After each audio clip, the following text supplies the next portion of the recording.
tadi Nesya sudah melaporkan dari Istana dinamika sebelum dan juga setelah reshuffle Presiden Joko Widodo di kabinetnya kali ini. Presiden memang meracik ulang kabinetnya dan ini merupakan reshuffle pertama di pemerintahan Jokowi pada periode kedua ini. Sejumlah nama yang baru mengisi posisi Menteri Jokowi. Beberapa tadi sudah disebutkan. Saya akan ajak Anda untuk melihat lagi profil siapa yang tergantikan dan siapa yang menggantikan. Kita akan coba cek bagaimana kemudian kita melihat komposisi Menteri Jokowi. Pertama, kita akan lihat di sini adalah Menteri Sosial. Ini yang juga banyak disoroti oleh masyarakat pada hari ini. Tidak hanya karena nama Tri Risma hari ini di sini merupakan tokoh yang cukup populer karena sebagai wali kota Surabaya dan sering warawiri ya muncul di pemberitaan media. Yang ini juga sudah selesai masa jabatannya sebagai wali kota Surabaya karena sudah 2 periode.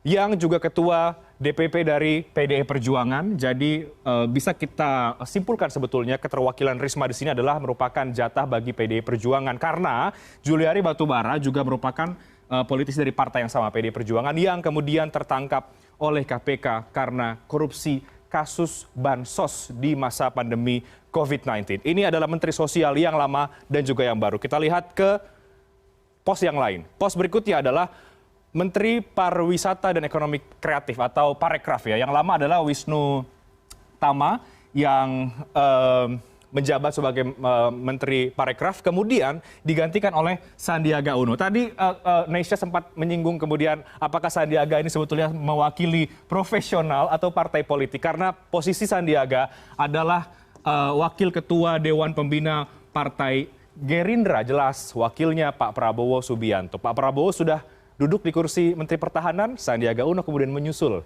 di Menteri Parekraf gitu ya. Cukup menarik karena Prabowo dan Sandiaga dahulu adalah lawan politik dari Jokowi Ma'ruf Amin di Pilpres 2019. Kita lihat di pos yang berikutnya, Menteri Kesehatan. Nah ini yang banyak disoroti oleh juga masyarakat karena kita sedang pandemi COVID-19 sehingga banyak menyoroti kinerja dari Terawan Agus Putranto yang akhirnya hari ini dijawab oleh Presiden Joko Widodo. Terawan kemudian digantikan oleh Budi Gunadi Sadikin. Menarik juga kita melihat profil dari Menteri Kesehatan yang baru ini karena ini bukan menteri yang berdasar dari kalangan medis ya, dokter. Biasanya kan Menkes itu punya background profil sebagai dokter. Tapi Budi Gunadi Sadikin ini tidak karena ia merupakan Wakil Menteri BUMN sebelumnya, kemudian Direktur Utama dari Bank Mandiri, tadi juga disebutkan juga oleh Presiden Joko Widodo. Kita lihat, kita akan tunggu bagaimana kemudian pos Menteri Kesehatan yang diisi oleh bukan orang yang punya latar belakang kesehatan. Apakah kemudian cukup mumpuni untuk menangani pandemi COVID-19 karena pos ini menjadi sangat krusial di Indonesia, terutama dalam hal untuk penanganan COVID-19 sampai hari ini yang belum selesai. Kita lihat di pos menteri berikutnya adalah Menteri Agama Fahrul Razi.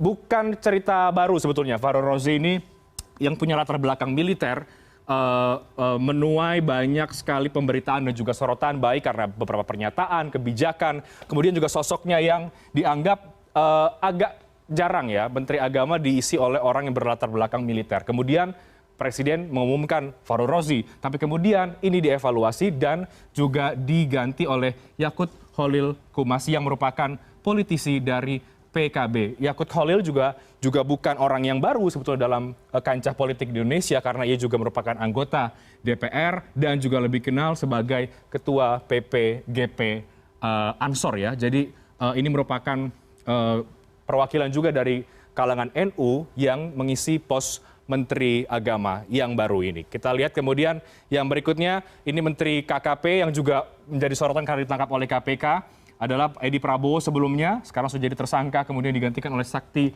Wahyu Trenggono yang tadi juga Indonesia sempat katakan bahwa ini adalah orang yang sebetulnya merupakan berlatar belakang pebisnis dan dari TKN Jokowi Ma'ruf. Dulu jabatannya adalah bendahara di TKN Jokowi Ma'ruf. Jadi ya masih orang-orang kemudian orang-orang Presiden Joko Widodo lah gitu ya. Kemudian kita ke Menteri Perdagangan Agus Suparmanto, ini juga digantikan oleh M Lutfi yang juga bukan orang baru dalam hal perdagangan karena pernah menjadi Menteri Perdagangan di eranya Pak SBY, kemudian pernah juga Kepala BKPM. Itulah tadi wajah-wajah yang lama dan yang baru yang digantikan oleh Presiden Joko Widodo. Siapapun kemudian wajah-wajah ini, baik yang lama dan juga yang baru, harapan publik sangat sederhana. Mereka bisa bekerja dengan baik sehingga target-target yang ada di pos mereka ini bisa tercapai, terutama di tengah pandemi COVID-19, ada masalah perekonomian di sana juga, ada masalah kesehatan yang harus diselesaikan. Jadi kita akan nantikan bagaimana kinerja mereka, terutama jangan sampai lagi kita melihat ada menteri yang ditangkap oleh KPK.